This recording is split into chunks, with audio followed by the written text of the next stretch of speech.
24 ঘন্টার মধ্যে দাবি পূরণ না হলে আমরণ অনশনে যাওয়ার হুঁশিয়ারি দিয়েছিলেন জুনিয়র ডাক্তাররা। শনিবার রাত 8:30টার মধ্যে সরকারের তরফে কোনো সদুত্তর না আসায় তারা অনশন শুরু করেছেন ধর্মতলায়।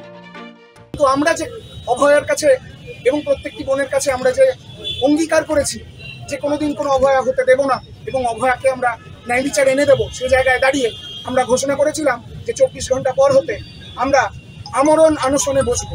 কাজে আমরা ফিরছি, কিন্তু খাবার আমরা খাবো না। এরপর আমরা যখন নিজে হাতে খাবার তুলে নেব, নিজের মুখে যখন নিজে হাতে খাবার তুলে নেব, তখন সমাজের প্রতিটি ক্ষেত্রে ভয়ের রাজনীতি নিয়ে মানুষ সোচ্চার হবেন।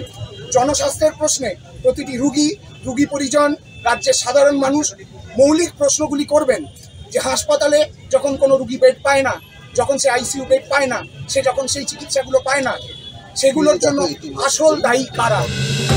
জুনিয়র ডাক্তারদের তরফে আমরণ অনুসরণে বসেছেন কলকাতার বিভিন্ন মেডিকেল কলেজের প্রতিনিধিরা। প্রথম দফায় 6 জন জুনিয়র ডাক্তার অনশনে বসেছেন, তবে তাদের মধ্যে আরজিকর হাসপাতালের কেউ নেই। যারা আছেন তারা হলেন অনুষ্টুপ মুখোপাধ্যায় কলকাতা মেডিকেল কলেজের জুনিয়র চিকিৎসক, অনব মুখোপাধ্যায় এসএসকেএম এর জুনিয়র চিকিৎসক, তনয়া পাজা কলকাতা মেডিকেল কলেজের জুনিয়র চিকিৎসক, সায়ন্তনী ঘোষ হাজরা কেপিসির জুনিয়র চিকিৎসক, পুলস্ত আচার্য এনআরএস এর জুনিয়র চিকিৎসক, স্নিগ্ধা হাজরা কলকাতা মেডিকেল কলেজের জুনিয়র চিকিৎসক।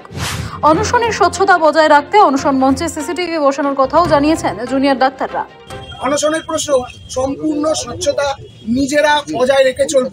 তার জন্য আমরা নিজেরা এই আমাদের অনশন মঞ্চে আমরা সিসিটিভি বসাবো এবং সেই সিসিটিভি আমরা মানুষের কাছে ওপেন করে দেবো। তারা দেখবেন যে আমরা বসে আছি, আমরা গান করছি, আমরা কথা বলছি, সাধারণ মানুষ আমাদের পাশে এসে দাঁড়াচ্ছেন। এটি আমরা জনসমক্ষে তুলে ধরব। মহালয়া থেকে উৎসবমুখী হয়েছে মানুষ, কিন্তু জুনিয়র ডাক্তাররা বলেছেন এই আন্দোলন যতটা তাদের ততটাই আম জনতার। যারা উৎসবে ফিরছেন সেটা তাদের ব্যক্তিগত ব্যাপার, কিন্তু তাদের উৎসবে ফেরার মানসিকতা একদমই নেই। তারা অনশন চালিয়ে যাবেন যতদিন না পর্যন্ত তাদের দাবি পূরণ হচ্ছে। উৎসবে মানুষ ফিরুন, আমরা চাই মানুষ উৎসবে ফিরুন, উৎসবকে পাশে নিয়েই মানুষ থাকুন, কিন্তু তাদের মধ্যে প্রতিবাদের আগুন, শোকের আগুন, দ্রোহের আগুন জ্বলতে থাকুক। কারণ আমরা অন্তত সেই মানসিক জায়গাতে নেই যেখানে আমরা উৎসবে ফিরতে পারবো। আমাদের আশা এরপর আমরা যখন নিজের হাতে খাবার তুলে নেব, নিজের মুখে যখন নিজের হাতে খাবার তুলে নেব, তখন সমাজের প্রতিটি ক্ষেত্রে ভয়ের রাজনীতি নিয়ে মানুষ সোচ্চার হবেন। জনস্বাস্থ্যের প্রশ্নে প্রতিটি রুগী পরিজন, রাজ্যের সাধারণ মানুষ মৌলিক প্রশ্নগুলি করবেন যে হাসপাতালে যখন কোনো রুগী বেড পায় না, যখন সে আইসিইউ বেড পায় না, সে যখন সেই চিকিৎসাগুলো পায় না, সেগুলোর জন্য আসল দায়ী কারা।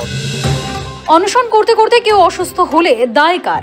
এই প্রশ্নের উত্তরে জুনিয়র ডাক্তাররা বলেন এখন তারা দুটি শর্তেই এই অনশন তুলতে পারেন। 1, সব দাবি মানা হলে, আর 2, তাদের মৃত্যু হলে। শনিবার সকালে লালবাজারের তরফে মেল করে তাদের অবস্থান তুলে নেওয়ার অনুরোধ জানানো হয়েছিল। পুজোতে সাধারণ মানুষের অসুবিধা হবে এবং যান নিয়ন্ত্রণে সমস্যা হবে, এই যুক্তি দিয়েই পুলিশ জুনিয়র ডাক্তারদের ধর্ণা তুলতে বলে। কিন্তু জুনিয়র ডাক্তারদের সাফ কথা, মিথ্যা দাবি করছে পুলিশ। উল্টে তারা পুলিশের বিরুদ্ধে থ্রেট কালচারের অভিযোগ তোলে। সৌভিক সান্যালের রিপোর্ট, সময়, কলকাতা।